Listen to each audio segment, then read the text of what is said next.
How you end up with chocolate sundaes? So the executive producer name is Pookie Wigginton. He great guy, just a great businessman. He would invite me to perform, and he would let me go first. He would let me go last. He'll put up like an earthquake, let me go after him. Put up a D-Ray, let me go after him. And one day he explained to me, he's like, I chose you because every time I put you in a situation, you always did well. And it was the hardest. I would give you the hard spot. Like the going first at Chocolate Sundays is not always easy. And going after like a big name celebrity is not always easy. But he was like, every time I put you up, you showed out. So that's how you became host. And I'm like, it made me emotional because sometimes you don't know who's watching you. Mm-hmm. That's why the city is special. You never know who's watching what you're doing. Right. I know comedy is tricky as far as payment goes. Yeah. So when you become the host of Chocolate Sunday, do you actually get a check? You get a check. Okay. But LA, I consider a showcase city. Like you're not gonna make a. Yeah. New York, you can make a living paying your rent in New York. Comedy. You know what I'm saying? You're doing 10 shows a week, $250 a show. Then why come here, Ron? The opportunity, because there's no ceiling. LA is more about relationships. Because we all know that the most talented don't make the most money. Right. You know what I'm saying? But if you have the right relationship, it'll change everything. Okay. So, but when you came here, when did you actually get on Nickelodeon? Oh, man. That was like 2018? 2018. It was 2018. Okay, so that wasn't even too long ago. So you were an adult, thank God. Yeah, we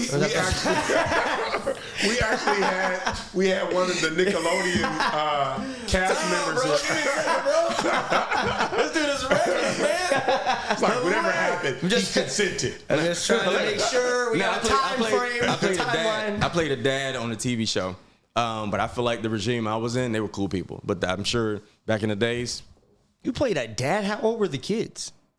They were like 10 or something like that. Damn. Oh, okay. Because you look young to be like a dad on a show, though, you know what I mean? Like, but here's the thing. You should never leave your kids alone, period.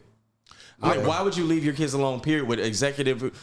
When I was on set, the parents were always with the kids. Like, there was never a moment where you like, why is this kid and getting snacks by himself? Ever. You know what I'm saying? So it's weird to see, like, why is your kid not with you? Because all the parents there, when I was there, they would be sitting on the floor while we were rehearsing everything. The parents never left the kids. So I'm like, yeah, why is Katie going to the back with the producer? What's happening? Oh, come on. I'm a dad now. What do you mean, come on? That's what happened. Nah, you should never leave your kid's side, man. Period. Yeah, I definitely can see that. That doesn't make sense to even do that. I don't like my kids walking off in Target. Nowhere. Sorry, I didn't mean to mention. In Costco. I mean to mention Target. Free plug. Trying to take them down. You don't have the DEI issues. Yeah, I know, but You say, yeah, I know. I got friends, I try to support. Friends. Oh, yeah. Try to support, These two guys, I got friends. Yeah. Well, I don't know if these two are my friends. Hilarious. Hey, so when I did the CNN show, too, we actually went to Puerto Rico as well, man. Yeah? And it was very heartbreaking watching how people who are American citizens get treated. Like, I didn't know that if you live in Puerto Rico, you can't vote. But if you from Puerto Rico and you move to New York, you can vote. Yeah. I didn't know that. And then the mayor, I think it was the mayor or the governor, he like sold all your utilities. Yeah, governor. Yeah. During the whole hurricane. That's why he sold the utilities. Imagine who did he sell them to? Well, California Edison. Imagine they sold that to like Russia. That's what Puerto Rico's like. Wasn't that part of the problem with the Palisades fires? That like some private fucking group, one billionaire owns like most of the water in California or the rights to the water? That's what they said. Yeah. It's a lot of moving parts. Yeah, but it's a lot of moving parts. But also, you can't fly a helicopter or a plane to scoop out the water when the winds are 80 miles per hour. So, yeah, but sounds like you can. I mean, if you don't at know, this you're point, like, yeah, you can take a helicopter and fly to 80 mile per hour wind. No, you can't. Yeah, but at this point, we should have helicopters and planes full of water during fire season, so we don't have to go scoop them. Like, it happens every year. It's not like winds. I'm not talking about the water. The winds, like you can't fly planes in that. They were even diverting flights that were flying in. My buddy said he came in from, I think, D.C., and he said, bro, he was in tears because the wind was so bad. Like, it was so choppy. Mm-hmm. He said everybody on the plane was just screaming because the wind was bad. Yeah. I flew in right through it. Did you? Yep. I flew through the fucking fire from when I came back from Mexico. That privilege is crazy, and bro. the plane was just like, that privilege? Yeah. I flew through the fire and the wind. What about my white skin? The fucking pilot was like, you might smell some smoke. There's a small fire. Are you serious? Yeah. He was like, there's a small fire north of the They didn't even know it was like bust. I think it was like the first or second day that it even happened. Yeah. They're like, oh, it's a small fire north of the airport. Ooh. If you smell some smoke, it's not the plane. I was like, okay, great. Yeah. Thick fucking smoke cloud flew through that bitch. It was crazy. 80, don't you live on that side where the fires were? Didn't you live over there? Kenneth was the one threatening my house. That was the arson, no? Yeah, that was arson. Calabasas. Oh, that's the one like near the hills or whatever? Yeah, Hidden Hills. Oh, man. Somebody was trying to hide. Hidden Hills evacuated, so Could you see the fire from where you were? You can see it? I went down that street, and then I definitely saw smoke, but I didn't see flames. Gotcha. Okay. Now, one thing when it was all over, I could see the Palisades fire. Like when I was coming down the 101 right there on the right side, that shit was wild. Yeah. I was like, I don't know. It just seems, as long as I've been in LA and you guys have been here a significant amount of time too, we have never seen fires like this. Like to me, it just seemed like people was like, I'm behind in my mortgage, 3 or 4, about 6 months. Well, they just started lighting their shit on fire. Here's my theory that no one's catching on to. I don't know what the conspiracy theory show. But conspiracy the theory last episode. time we had fires like this, we've never had fires like first time in office. Just saying. The 405 fucking burned down. But at least it was in one area though. This shit was everywhere. Yeah. How is a fire going to be everywhere? But you know what happened in Altadena supposedly? Was like a fucking explosion at Edison, I think. Or some I heard electric bullshit blew up. What was the winds were insane. Because when I got back to my crazy, bro. When I got back to my car that day, I opened my car door and the shit almost I was gonna say the same thing happened to me too. Way. I was like, what the fuck? So you can't explain that to people who don't live here. Because like if you live in a certain city, where you from originally? No, LA. You from LA? So like Vegas weather. If you live in Vegas, if you don't live there, you like it's hot all the time. Winter is freezing in Vegas. But it's hard to explain that to people who don't live there. But here, how bad the winds were, you can't explain that to somebody who on the East Coast. And they're like, why didn't y'all just take water from the ocean and like, bro, it's 80 miles per hour wind. I opened my door up too, and like it looked like somebody kicked it. Back. Yeah, it felt like somebody kicked it. That was bad. Fuck! First time I went to Vegas, there was ice in the fucking goddamn fountains. I was pissed. It was ice at the Bellagio. Fuck, huh? At the Bellagio? Yeah, one of them. I don't remember which one, but it was like ice in that bitch. It was like cold as hell. I said, what the Vegas fuck? be freezing, man. Vegas is gonna be the new fucking Hollywood, man. That's the real problem with LA is that Hollywood's leaving because they get tax breaks everywhere. Atlanta's coming up, Vegas is coming up. If Hollywood leaves LA, what the fuck is LA? There's movie tax incentives in Vegas.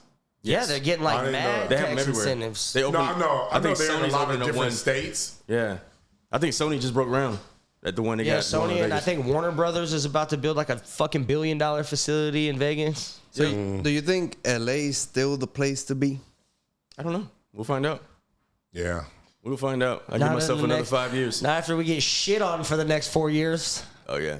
But the extra 14% tax is the man at the top really hates out. California.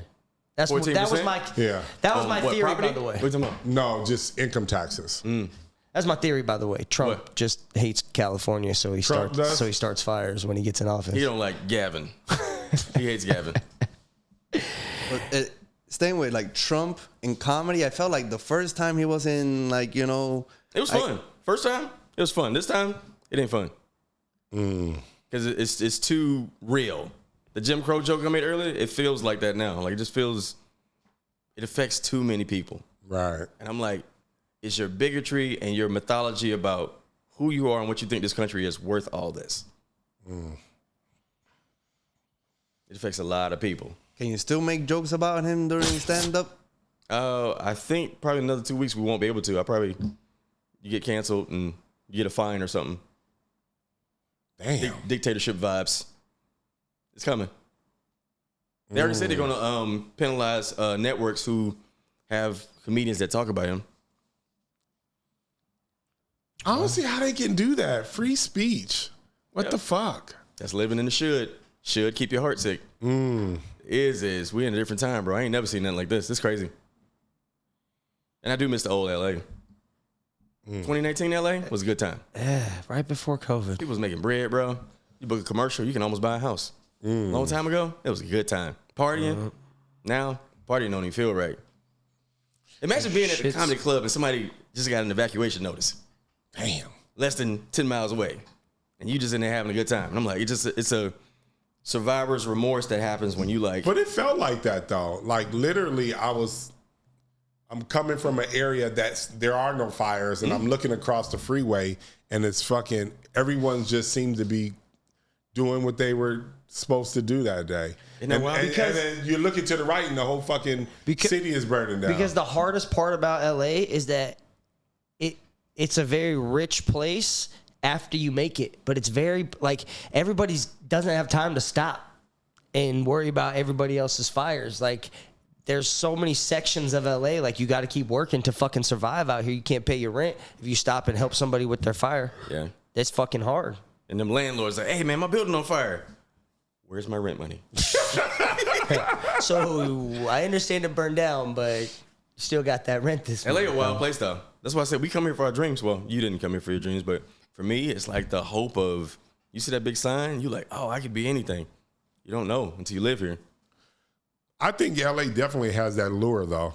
You can do anything here. Vegas and LA is built off losers. I'm for real.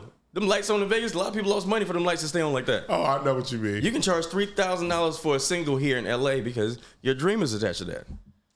If you go downtown LA, it's a lot of people whose dreams didn't happen. Yeah. LA's built off losers. And there's no middle class. Yeah, their dreams of being able to afford their medicine from their mental health. Politics. It's fucking... Would you say Atlanta is maybe the place to be for us entertainers? This stuff is happening in Atlanta. I personally can't go back right now, but because I've been out here too long. Got warrants?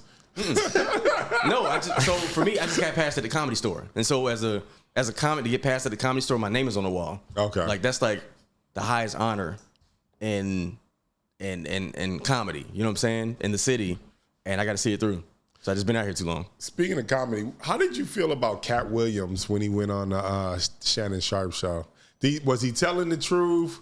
How did you even feel about that? Because I'm sure half the people you already knew. It was half true and part lies, but a lot of that stuff came true. Yeah. Wasn't my call. I don't know. Everybody talking, they talk. Right. But also, every comedian, if you talk to them, they got a chip on their shoulder about something. I think that's You know what I'm true. saying? And like he was addressing his chip, and I don't think nothing wrong with that. Got it. The people that did him wrong and he was talking about, like Right. he was expressing his grievances. And most comedians, that's family business. But he shared stuff that you said at the kitchen table. He said it out loud. He definitely opened up the vote. Oh man, I need him to close this portal bad. I need him to close this portal bad because ever since he said that, what he said, the world's been different. It has been. Yep. Yeah. Ever since then, bro, the world has not been the same.